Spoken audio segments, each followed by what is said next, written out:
سەیرانی نەورۆزی ئەمساڵ لە کەرکووک و ناوچە دابڕاوەکان بە دەربڕینی خۆشی و شادی بەڕێوە چوو. ئەگەرچی نەورۆز جەژنی نەتەوەی کووردا، بەڵام تەواوی پێکاتەکانی کەرکووک بەشداری ئەم ڕۆژە بوون. هیوادارم ئەمساڵ بێتە مای خێر و خۆشی بۆ هەموو گەلانی کورد. ئینشاءڵڵا کۆتایی بە هەموو نەهامەتانی کە بەسەر گەلی کووردا هات. پیرۆزبایی جەژنی نەورۆزی نەتەوەی لە هەر چوار پارچەی کوردستانەکەم لە گەلی کورد و بە تایبەتی لە شاری کەرکووک لە برا پێشمەرگەکان.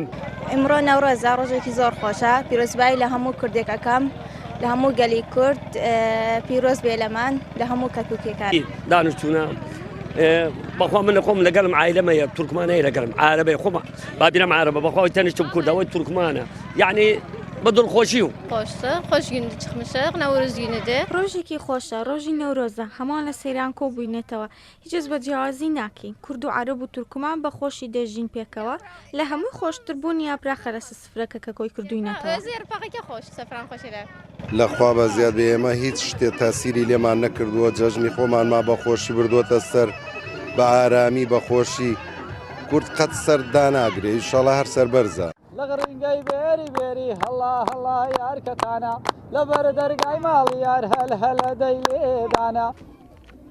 چاپلە ڕێزان و گۆرانی وتون و دەربڕینی خۆشی و شادی بە هەڵپەرکێ لەلایەک و چێشلێنانی خواردنی کوردەواری لەسەر ئاگر و گۆشت برژانن بەشێکی سەرەکی گەشتی هاوڵاتیان بوو لە سەیرانی ئەمڕۆدا.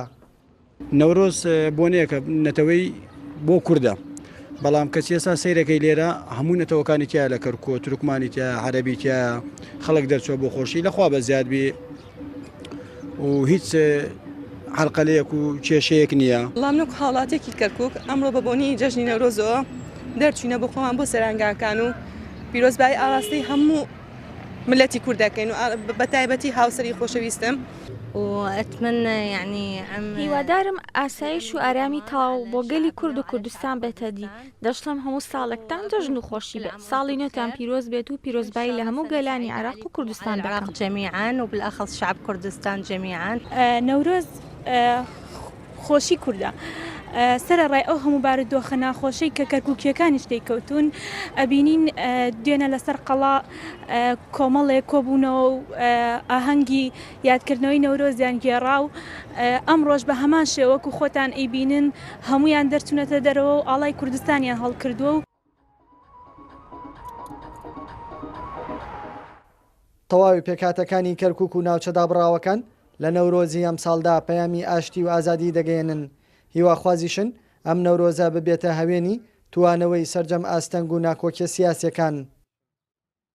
کاروان حەبیب، کوردسات نیوز، کەرکووک.